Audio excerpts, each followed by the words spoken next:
आय आय रे माई, अरे लागत है कि जान चल रही दादा। अरे अरे अरे अरे अरे का भइल रे?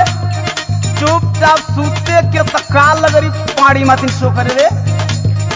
तू मरद हुआ कि बरद हुआ हो, तोहरा नहीं खे बुझात। बतैबी तबे न जानो कि हम कोनो लाल बुझकड़ है कि अपना मन ने जान जाई। सुना, हाँ सुनाओ। तनी दाबा राजा, तनी दाबा राजा, टूटे ले कमारिया। आइल लागत तू कमर से कमजोर बानी।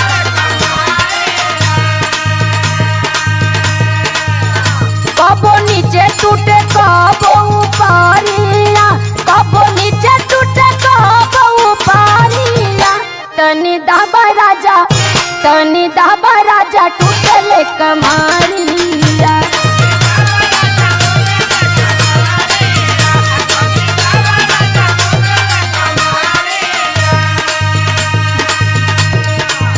सही मेरे बड़ा दुखड़ गइल बा। तुमके मजाक लगता? तो सुन हमारे को बात बताओ। कमर टूटी नहीं, कमर टूटी नहीं तो कमर टूटी नहीं, खाला तू दवाइया। अभी ये लगल सहज उपाय बतावे। और कौन उपाय बता? कतनी दवाई खा भाई नहीं के ठीक हो। दिक्कत खाट करे लेट जो तू भूइया, दिक्कत खाट करे लेट जो तू भूइया। कमर टूटी नहीं वो कमर टूटी नहीं तो कमर टूटी नहीं, खा ले तू दवाइया।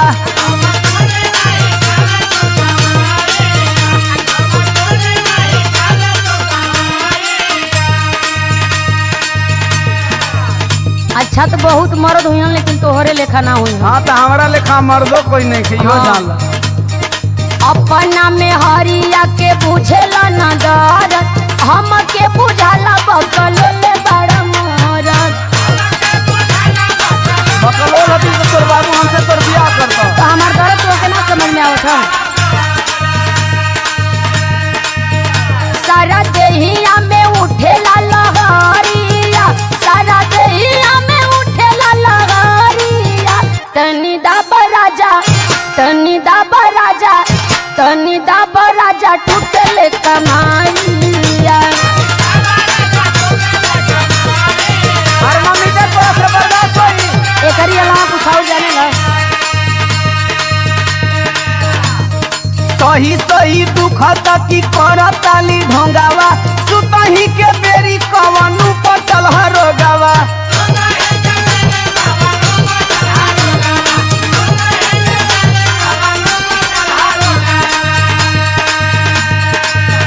माना बात बाटे यही में भलाइया, माना बात बाटे यही में भलाइया।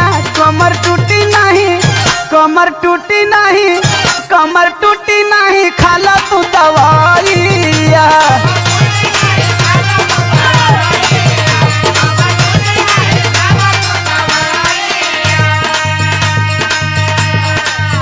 तोहके खाली सुतले के चक्कर धइले ह।